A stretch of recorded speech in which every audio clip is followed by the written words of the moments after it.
Film की शुरुआत में हम एक बच्ची को बहुत ही डरा हुआ देखते हैं जो घने जंगल में भाग रही थी। उसके पीछे कोई पड़ा हुआ था जिससे डरकर ही वो भाग रही थी। वो अब एक जगह पर आकर छुप जाती है जहाँ पर बहुत सारी खून से भरी हुई बोतलें थी जो वहाँ पर लटकी हुई थी। अगले ही पल वो इंसान जिससे बचकर वो भाग रही थी बच्ची के पास आ जाता है। अब उसने बच्ची के साथ क्या किया ये हमें दिखाया नहीं जाता। सीन इधर ही कट हो जाता है। अगले सीन में एक समर कैंप दिखाया गया जहाँ पर बहुत सारे बच्चे अपनी समर की छुट्टियां गुजारने दूसरी जगह पर आए हुए थे और उन बच्चों को संभालने के लिए कुछ काउंसलर भी यहाँ पर मौजूद थे। असल में इस कैंप को एक आदमी जो कैंप का हेड था वो और उसकी बेटी चलाया करती थी। उसकी बेटी का नाम हैदर था जिसके साथ उसके दो बेटे भी मदद करते थे। यानी कि ये हर साल यहाँ पर बच्चों को समर कैंप के लिए लाने का काम किया करती थी। यह हैदर का बड़ा बेटा तो काफी सीरियस आदत का था जबकि दूसरा हर किसी से घुलने मिलने वाला था। अब यहाँ उनकी मदद करने काउंसलर के कुछ और मेंबर्स भी मौजूद थे जिनमें एक थी हैदर के बेटे की दोस्त जिसका नाम लॉरेन था। लॉरेन का भाई भी था और बाकी उसके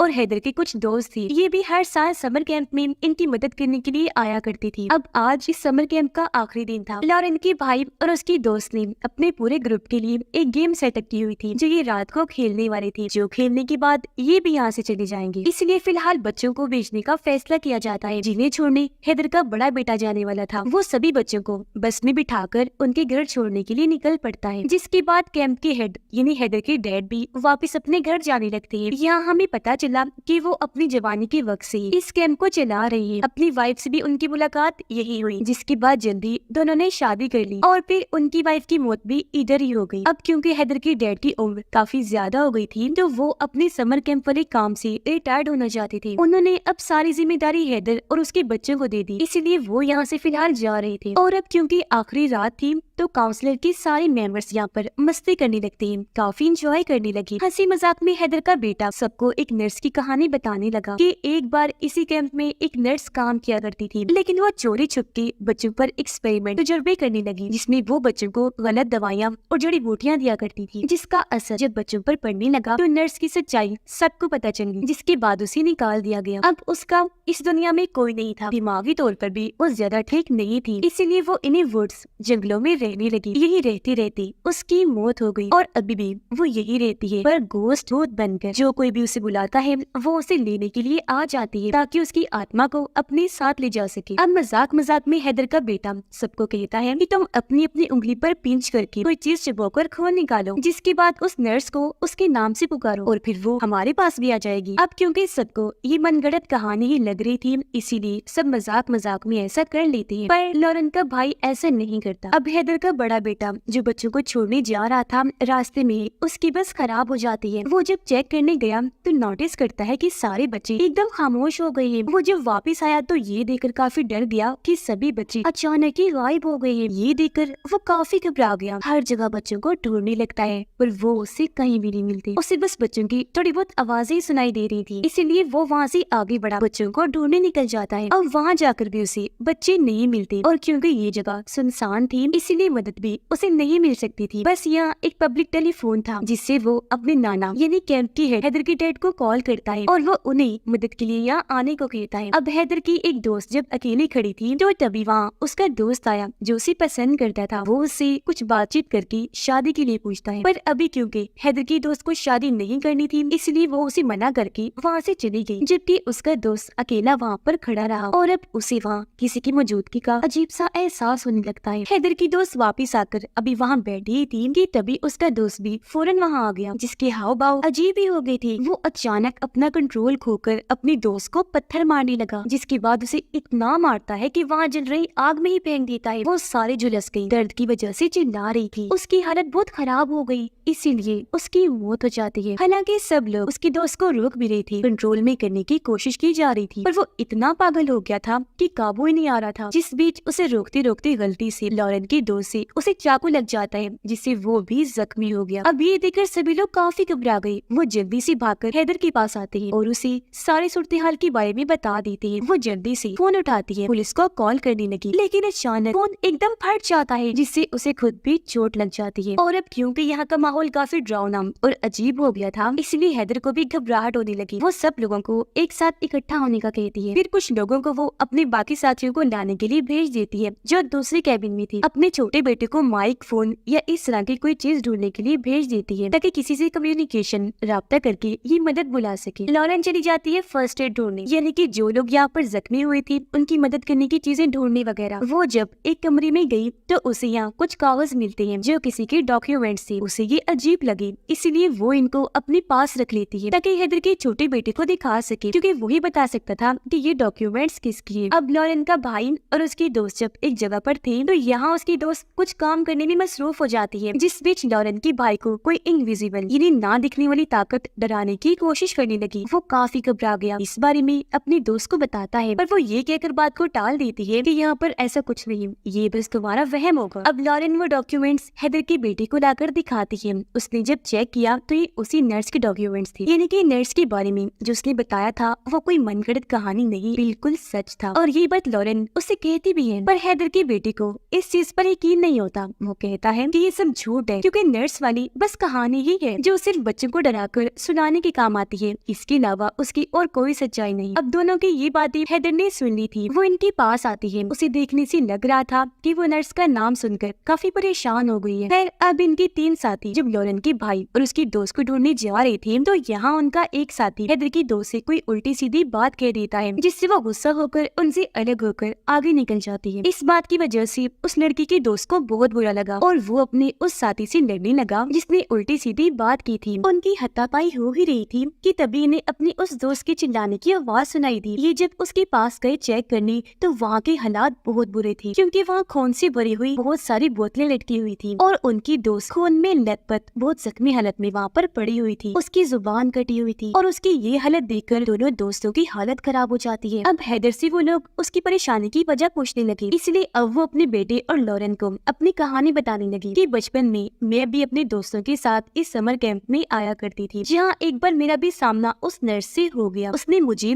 और मेरे दोस्तों को पकड़ के कैद कर लिया। उसने हमारे ऊपर भी एक्सपेरिमेंट करने की कोशिश की और काफी डराया, पर हमारी किस्मत अच्छी थी, उसके चुंगल से हम निकल गए। पर उस चीज का गहरा सदमा आज भी मेरे अंदर है। यही वजह है कि मैं उस नर्स का नाम सुनकर घबरा गई थी, क्योंकि वो कोई मनगढ़ंत कहानी का हिस्सा नहीं, बिल्कुल सच है। खैर अब यहाँ एक शरीफ पुलिस ऑफिसर आई जो भी हैदर की बचपन की दोस्त थी और वो भी उसके साथ समर कैंप में आया करती थी, इसलिए वो लोग अब उससे मदद मांगने लगते हैं। पर इससे पहले मदद के लिए वो किसी को कॉल करता, उसकी गाड़ी, फोन, यहाँ तक कि सभी मैसेज करने वाले डिवाइसेस भी बंद हो जाती है। अब यहाँ उनकी वही दोनों साथी भागे हुए आते हैं जो डर की वजह से चिल्ला भी रही थी। जो उन्होंने देखा उसके बारे में बताने लगे कि हमारी दोस्त पर हमला करके किसी ने उसकी जुबान काट दी है और वो जगह बिल्कुल ऐसी थी जैसे वहाँ पर रिचुअल जादू वगैरह किए जाते हैं। जो सुनकर लॉरेन कहती है कि ये उस नर्स का ही काम है। और अब नर्स का नाम सुनकर शेरिफ भी काफी परेशान हो जाता है, क्योंकि बचपन में नर्स ने उसे भी बहुत डराया था, जिस मुसीबत से बहुत मुश्किल से शेरिफ ने अपनी जान बचाई। इसीलिए अब तो वो उनकी मदद करने से ही मना कर देता है। तब यहाँ एक पिज्जा डिलीवर करने वाला लड़का गाड़ी लेकर आता है और क्योंकि शेरिफ तो बहुत डरा हुआ था इसीलिए वो उसकी गाड़ी लेकर यहाँ से भाग जाता है। अब लॉरेन का भाई और उसकी दोस्त जब वुड्स में घूम रही थी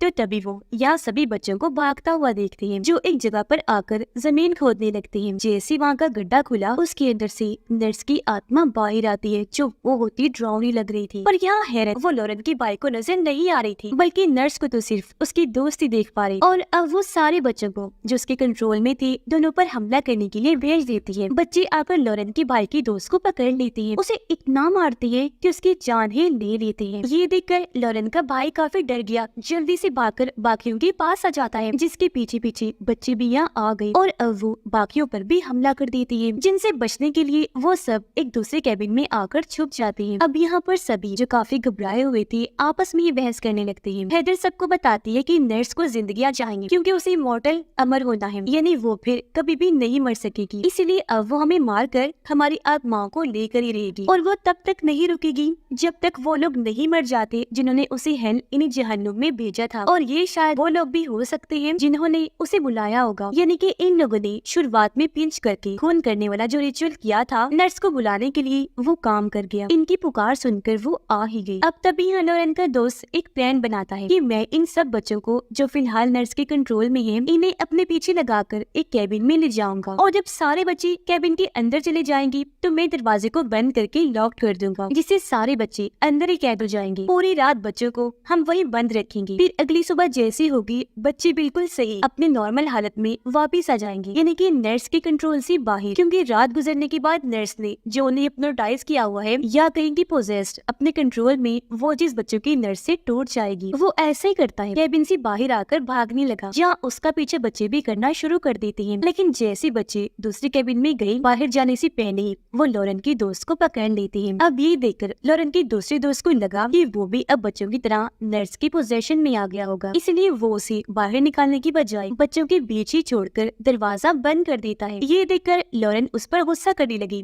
कि क्या कर रहे हो, बाहर निकालो उसे। पर वो दोस्त को बाहर निकालने से साफ साफ मना कर देता है, जिससे सभी बच्चे एक साथ लॉरेन की दोस्त पर हमला कर देते हैं। उसे बुरी तरह मार कर उसका खात्मा कर दिया जाता है। अब जब ये सारे कैबिन में एक साथ थे तो यहाँ बाहर से हैदर का बेटा आने लगा, लेकिन तभी एक बच्चा उस पर हमला कर देता है, जो किसी तरह बाहर ही रह गया था। इतनी ही देर में यहाँ गन लेकर हैदर के डैड आ गए, जिसे हैदर के दूसरे बेटे ने ही मदद के लिए बुलाया था और वो भी साथ ही आया था। और वो अब बच्चों की चारों तरफ गन से शूट करने लगते हैं, जो देखकर नर्स की आत्मा यहाँ पर आई और बच्चे को अपने साथ ले जाती है। वो फिर हैदर के छोटे बेटे पर बहुत गुस्सा करने लगती है कि सब तुम्हारी वजह से हो रहा है, अगर नर्स वापस आई तो इसकी जिम्मेदार तुम हो, तुमने पिंच वाली वो चीज क्यों की थी। जिस पर हैदर का बेटा कहता है कि माफ कर दी, मैंने जानबूझ के नहीं किया, गलती हो गई, मुझे लगा था कि नर्स के बारे में सब कहानियां हैं, इस बात का अंदाजा मुझे जरा भी नहीं था कि वो हकीकत में है। तो अब यहाँ हैदर के डैड यानी के कैंप के हेड सबको उस नर्स की कहानी सुनाने लगते हैं। ये सालों पहले जब मैंने ये कैंप शुरू किया था तब मैं अपनी वाइफ के साथ यहीं पर रहा करता था। फिर एक दिन एक नर्स कैंप में जॉब के लिए मेरे पास आई, जो और कोई नहीं बल्कि वही नर्स थी। उसे मैंने जॉब पर तो रख लिया, पर धीरे धीरे मेरी वाइफ की तबीयत खराब होने लगी, जिसकी देखभाल वही नर्स कर रही थी। लेकिन उसकी हालत में कोई सुधार नहीं आया, उल्टा वो मरने के मोड़ पर आ गई। जिस बीच दूसरी तरफ नर्स ने मुझे अपने प्यार की जाल में फंसाया और हम दोनों एक दूसरे की काफी करीब हो गई। और फिर कुछ ही दिनों के बाद मेरी वाइफ की मौत हो गई, जिस वजह से मैं बहुत दुखी हो गया। जहाँ बाद में पता चला कि वो नर्स मेरी वाइफ को जो दवाई दे रही थी वो उसे ठीक करने के लिए नहीं थी, बल्कि उसे कमजोर करने के लिए थी, ताकि इसे लेकर धीरे धीरे उसकी हालत खराब होती जाए और वो फिर मारी ही जाए। अब ऐसे ही फिर काफी महीने गुजर गए, जहाँ वो नर्स अब बच्चों पर उल्टे सीधे एक्सपेरिमेंट्स करना शुरू हो गई थी। साथ ही वो अजीब तरह के रिचुअल जादू भी करने लगी थी, जिसके लिए वो बच्चों के खून को निकालकर बॉटल्स में डालकर उन्हें पेड़ों पर लटका दिया करती थी। मुझे जब उसकी इस हरकत का पता चला तो मैंने उसे निकाल दिया, पर वो हद से बढ़ गई और ज्यादा गलत चीजें करने लगी, इसलिए मैंने उसका खात्मा करने का प्लान बना लिया। मैंने उसकी तलाश शुरू कर दी। वो जब मुझे मिली तो अच्छा मौका पाकर मैंने उसे जान से मार डाला, जिससे यहाँ हमें समझ आ गई कि उसके कैंप में आने का मकसद और हैदर के डैड को इस्तेमाल करने का मकसद एक ही था, ताकि वो बच्चों को अपने लिए इस्तेमाल कर सके, उन पर एक्सपेरिमेंट करके, ताकि बाद में उन्हें अपने कंट्रोल में कर सके और उनके जरिए तबाही मचा सके। आगे वो बताता है कि नर्स को मैंने मार तो दिया था, पर उसकी उंगली में मैंने अपनी वाइफ की शादी वाली अंगूठी देख ली थी, जिसे मैंने फौरन उतार कर दफन कर दिया, जिससे नर्स की आत्मा को बहुत गुस्सा आया। वो जोरों से चिल्लाने लगी। उसकी आत्मा फिर एक भूत चुड़ैल बन गई और वो तभी से इस जंगल पर कब्जा करके रह रही है। इस जगह को उसने हॉन्टेड भूतिया बना दिया है और यहाँ आने वाले लोगों को वो डराती है, पर वो खुद सिर्फ तभी आती है जब उसे बुलाया जाता है। मगर एक बार जब वो आ जाए तो मौत का खेल शुरू हो जाता है। खैर अब उनका एक साथी जबरदस्ती लॉरेन के भाई को एक जगह पर लेकर गया। वो उसे पेड़ से बांधकर हाथ पर कट लगाकर जबरदस्ती उसके मुंह से नर्स का नाम बुलवाता है, ताकि नर्स जब यहाँ आए तो वो लॉरेन के भाई की आत्मा को अपने साथ ले जाए, यानी उसकी कुर्बानी हो जाए और उनका ये साथी बच जाए, यानी कि वो यहाँ अपनी जान बचाने के लिए लॉरेन के भाई की बलि दे रहा था। ऐसा करने के बाद वो वहाँ से भागा और जल्दी से गाड़ी की तरफ जाने लगता है। लेकिन तभी यहाँ एक पोजेस्ड बच्चा आकर पेट्रोल उस पर डालकर आग लगा देता है। ये देखकर सभी लोग वहाँ पर आए, लेकिन वो काफी जल गया था पर जिंदा था। यह लॉरेन उसे अपने भाई के बारे में पूछती है कि वो कहाँ पर है, लेकिन यहाँ वो सच नहीं बताता कि मैं उसे पेड़ से बांध कर आया हूँ, बल्कि वो लॉरेन से अजीब तरह की हरकतें करने लगा, जिससे उसे इतना गुस्सा आया कि वो उसे पीटने लगती है, इतना मारती है कि उसकी जान ही ले लेती है। सारे लोग नर्स से छुटकारा हासिल करने के बारे में सोच रहे होते हैं। अब भी मुझे नर्स कहीं भी नहीं दिखी। लॉरेन ने जब इसकी वजह पूछी तो वो बताता है कि मुझे उसके ना दिखने की वजह ये हो सकती है कि मैंने शुरुआत वाले रिचुअल में हिस्सा नहीं लिया, यानी पिंच करके मैंने अपना खून नहीं निकाला था। मेरे साथ साथ हैदर, उसके डैड और उसके बेटे ने भी नर्स को नहीं बुलाया, इस रिचुअल में हिस्सा नहीं लिया, तो वो उनको भी दिखाई नहीं दे रही थी। खैर अब वो लोग एक साथ रहकर उसे लड़ने का फैसला करते हैं और बाकी लोग जो रिचुअल का हिस्सा नहीं थे वो भी पिंच करके रिचुअल कर लेते हैं और इस चीज का हिस्सा बन जाते हैं। और वो लोग दिमाग लगाते हैं, सोचने लगे कि अभी अगर नर्स हम पर जिस्मानी हमले कर रही है तो इसका मतलब है कि अभी वो इंसानी रूप में है और यही सही वक्त और मौका है उसे खत्म करने। अब हैदर और उसके डैड अलग जाते हैं, जबकि बाकी लोग अलग जाते हैं नर्स को ढूंढने के लिए। अब उन तीनों को लॉरेन के भाई के चिल्लाने चिल्लाने की आवाज सुनाई देती है। आवाज का पीछे करते हुए हैदर का बेटा जैसे जगह पर आया, पता चला कि वो लॉरेन का भाई है ही नहीं, बल्कि वो तो नर्स थी जिसने लॉरेन के भाई का बस रोप लिया हुआ था और वो हैदर की बेटी का गला काट कर वहाँ से भाग जाती है, यानी कि वो दूसरे लोगों का रूप भी नहीं सकती है। उसका कटा हुआ गला देखकर हैदर का दूसरा बेटा और लॉरेन आकर उसे संभालती है, पर उसका बहुत खून बह चुका था, इसलिए उनके हाथों में ही वो दम तोड़ देता है, जो देखकर दोनों को ही बहुत दुख लगता है। उधर नर्स आकर हैदर को पकड़ लेती है, जिसे अब हैदर की डैड आकर रोकते हैं, उस पर गन तान के खड़े हो जाते हैं। असल में ये उन्होंने नर्स को पकड़ने का जाल बिछाया था, क्योंकि तभी लॉरेन आकर तीर से उस पर हमला कर देती है, पर इससे उसका ज्यादा कुछ नहीं होता, मगर अब वो गन से हैदर के डैड को ही शूट कर देती है और जल्दी से वहाँ से भाग जाती है। पर अब हैदर, उसका बेटा और लॉरेन किसी तरह उसे ढूंढ निकाल कर उस पर अपना काबू पाते हैं और उसे सब कुछ ठीक करने के लिए कहते हैं, लेकिन वो तीनों पर अपना ही काबू पाकर उनका गला घोंटने लगती है और अपनी विच चुड़ैल वाली हंसी हंसने लगती है। पर वो लोग जैसे तैसे यहाँ अपनी जान बचाकर उस पर भारी हमला कर देती हैं। उसे बहुत मारने के बाद उसकी जान ही ले लेते हैं, वो दोबारा जिंदा ना हो जाए, इसलिए अब उसके टुकड़े टुकड़े कर दिए जाते हैं, फिर पानी में फेंक दिया जाता है ताकि वो कभी भी वापस ना आए। जिसके बाद ऐसे ही सुबह हो गई। यहाँ पर एक पुलिस की गाड़ी आई जिसके अंदर एक ऑफिसर था। उसे दरअसल लॉरेन का भाई लेकर आया था जो किसी तरह बच गया था। वो वैसे तो इनकी जान बचाने आया था, लेकिन यह भयानक मंजर देखकर उसकी भी रूह कांप उठती है। और इसी के साथ इस फिल्म की कहानी यहीं पर खत्म हो जाती है।